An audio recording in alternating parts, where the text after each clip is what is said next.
So this is a Lunar Clubman SR, just going to take you around the van and show you how it operates. In front of the van you've got your jockey wheel, hitch and handbrake, and your ATC. We'll take you through this in person here on site.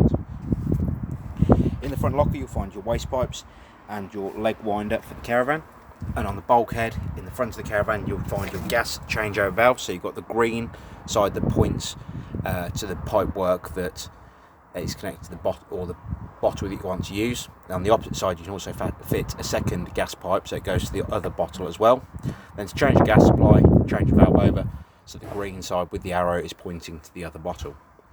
On top you've got your indicators to let you know whether you've got gas coming in through the pipe work or not. It goes green when the gas is turned on. Down the side of the caravan you've got your Aldi heating and hot water flow. This is simply there to allow any gas or anything out of the heating system, heat, gas, etc. when it's burnt, and that's what that is there for. It works very much the same as your flue on the side of the house. Down the bottom you've got your wind down legs to stabilise the caravan while it's on site, so you just wind them down so it touches the floor. You'd never lift the caravan with these legs, it could potentially damage the floor of the caravan if you do. Then got your water pump connection. Water pump connection, very simple to use. Blue trigger to pull it out of the caravan, pull that back and pull the pump away from the van, and the same to fit it. You'll push the pump into the van, then release the blue trigger so it locks in place. The pump itself will drop down inside the act roll, as you can see here, and we'll show you how to fill the water system once we get inside the van. We've then got your battery box, quick battery terminals to connect to the top of the battery. We do have batteries here available on site should you need a new one. They are £75 during the handover only. They're normally £110, and that is for a 110 amp leisure battery. Then have your mains power lead come into the side of the van, and behind the mains power lead you'll also find your power switch for the motor mover. Then got the motor mover itself and the wheel nuts. We'll demonstrate the motor mover to you while you're here on site, and we'll also torque the wheel nuts. Toilet flush tank, you'll open up the toilet flush tank and put 3.5 litres of water in here and a cap full of the pink fluid prior to use. Then in the bottom you have your toilet waste cassette, which you release by pulling up the orange handle and pull the cassette towards you. The neck here turns out so you can tip the waste away. The grey cap is a measure for your pink and blue fluid. And on the back of the cassette you've got your orange pressure relief button, so when you're tipping the waste away it doesn't spit and splatter back at you. That tank takes 1 litre of water and a cap full of the blue fluid prior to use. Below that you have your 2 grey waste pipes, so you've got your freshwater tank at the front and then you've got your 2 grey waste pipes down the side. Put your 2 bits of grey pipe into these fitments here. You've got the circles, the larger diameter circles, and they'll drop down inside your waste master. Back of the caravan you've got storage to access the storage that's next to the bed and underneath the bed. On the back of the caravan on either side you've got your wind down legs to stabilise the caravan again. And as I said, they are only there for stabilising the van, not lifting the van. On the opposite side of the caravan at the back, again you have got that locker so you can access the storage underneath the bed, and again that will allow you to access the storage in the cupboards also. Side of the van you've got your 2 fridge vents that are simply there to allow hot air at the back of the fridge unit and to take some cool air in. And behind one of these you'll also find a gas flue for when you're running the fridge on gas. Wet storage locker at the front of the caravan, so if you've got any wet bits and pieces you want to put in there you can do, and you'll also find a 3-pin socket in there so you can have power coming out to your awning. Barbecue gas point and the last wind down leg. Going inside the caravan now, you'll see it hasn't been cleaned yet, so do bear with us on that side of it, but just wanted to get the video sent across to you so you know how it all works. Above the door, when you come into the caravan, you've got the master control panel. As you can see, everything's turned on at the moment apart from the awning light, so I'll just turn that on. Bottom left hand side, or top left hand side of the screen, sorry, you've got your master power switch for the caravan, so you'd need to turn that on. So you've got power coming in the van. You've got your roof lighting that goes along the roof of the caravan inside, your water pump, which I'll come back to in a moment, awning light, and then you've got your different volt levels for on the screen. It will tell you at the bottom what each of those is for, and you can also set your clock when you press that button as well. As you can see, 13.9 volts of power coming into the caravan from the site. Underneath the seat on the far side of the caravan, we have our mains trip switches for the caravan. So down here underneath the seat on the right hand side, you'll find your 240 trip switches. If you're ever on site and you don't know whether you've got power coming to the caravan, if you hit the test switch here, and this blue lever trips down, it actually means that there's power coming into the caravan and it's tripped the way it should when power is connected. If you hit that test button and it doesn't trip down, so it doesn't drop the switch down to the bottom, then it means there is no power coming into the caravan from the site you are on. You've got a list down here on the cupboard door letting you know what each of the 230 trip switches is for. You also then got 12 volt fuse in here as well. On the same door it will tell you what these are for. And in here on the left hand side you'll see that you have the 12 volt fuses. System shutdown is your master shutdown for the caravan, so you can isolate all power inside the caravan. That'll also turn the charger off while you are travelling, so we do advise you leave that on for travelling. And then on the opposite side you've got your charger, space heater and water heater switches. Again, if that switch is turned off there, none of these switches will light up, but you can also isolate these individually should you wish to. In the top you have your 12 volt fuses for the lighting system for the actual rear of the caravan, etc. on there as well. And then you've got your charger in the top. While we're underneath here, to fill the water system up, you're going to need to make sure this yellow valve is parallel with the floor as it is at the moment. If it was upright and pointing towards the bottom of the seat, all of the water in the system on board the van would drain out onto the floor underneath.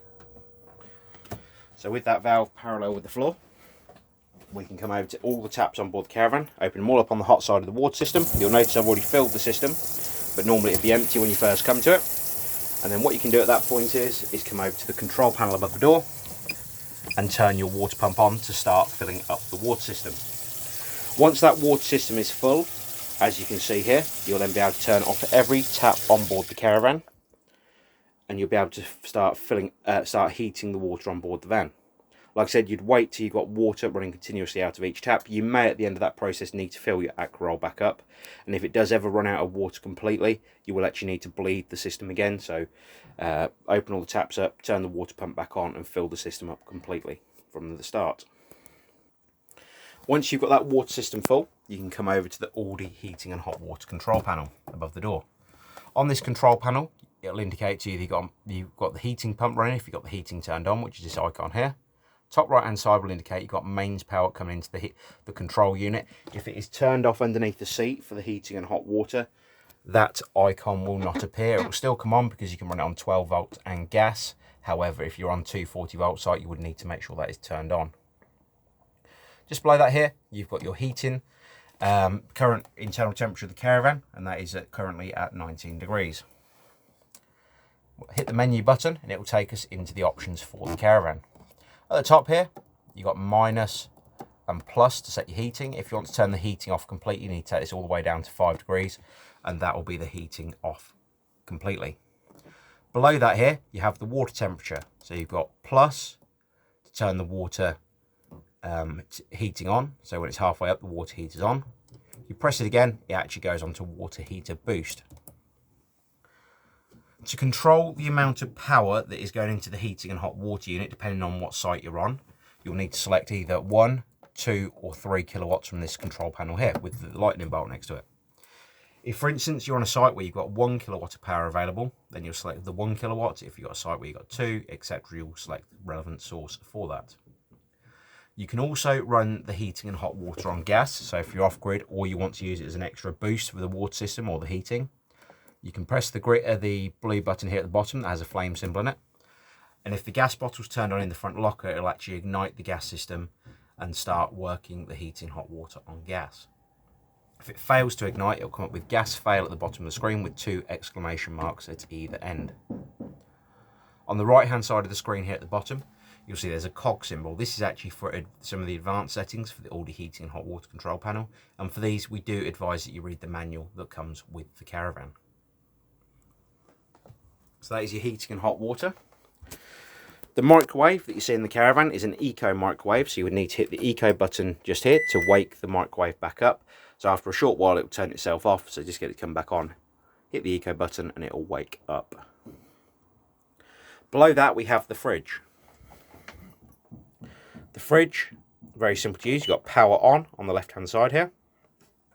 As you can see, we're connected to 240 mains and it is already on 240 mains. So if it is on that and you can use mains power to chill the fridge, you can use the temperature control on the right hand side to select where you want the temperature to be on that particular, or on the fridge. If you want to ignite the fridge on gas, again you need to make sure the gas bottle is turned on in the front locker. Hit the gas button and it will self-ignite.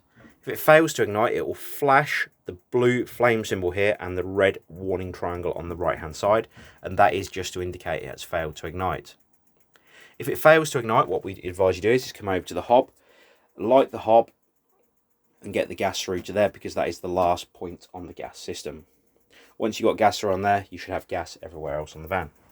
At that point, if it's failed to ignite, you can press and hold the reset button, or the triangle on the right hand side, which turned into a reset button. And when you release it, after a few seconds, it will start to reignite again. Again, on gas, you control the temperature of the fridge on the button on the right hand side. If you want to use 12 volts to chill the fridge while you're travelling, you'd need to be connected to the car first. As you can see at the moment, we aren't connected to a car. But you need to select the 12 volt mode before you travel, and it essentially turns the fridge into a cool box. And the best thing about that is the beers and wine are nice and cold when you get on site. That will only work if you've got the correct connection on your car. So if you've got a 13 pin connection on the back of your car, it should work absolutely fine. Shouldn't be any issue at all there. If you've got a single 7 pin connector just for lights, then it will not work on the cool box mode on the 12 volt system, and it also won't charge the battery as you're travelling down the road. Cooker, hob and grill all work very much the same as your household appliances. One thing to remember is if you're on a site with no 240 mains, then things like the microwave won't work on electric, and it won't work at all, the microwave actually, if you haven't got an electric source coming into the van. The same with the hob. If you haven't got a 240 supply, then the hob won't come on the electric side of the operation. Going to the bathroom, and the last point of the caravan we're going to go through. The bed, just demonstrate the bed first. The bed itself, to operate it, you just pull it out from the bottom, bring the mattress down into place, and that'll be the bed made. You can push it back so you can walk around it if you're not using the bed, and underneath you have got storage also for that. In the bathroom, toilet system, the last thing we go through, you've got the toilet full indicator light on the top left hand side. This will illuminate red if the waste cassette is completely full. You have your toilet flush on top, which when you press the button will allow the toilet to flush. The toilet seat itself turns for your convenience, as you can see. However, when you're removing the toilet waste cassette from underneath the van, you do need to make sure the toilet is in the straightforward position, as if it's turned at all, it will lock the toilet waste cassette in place. Below the toilet, very similar with this, toilet waste flap. If the toilet waste flap is open, again, it will hold the toilet waste cassette in place. And if you do manage to release it with that cassette trapdoor open, it will actually break the top of the cassette. So always make sure it's back in the central position. We do also advise that when you are using the loo, you always have the flap open so the waste goes straight into the cassette underneath. Like I said, this is the Lunar Clubman SR. If you have any further questions on the caravan, please don't hesitate to give us a call here at the Caravan Company, and we'd be more than happy to help. We appreciate the business, and we look forward to seeing you here on site soon when you collect your caravan. Thank you for now. Bye-bye.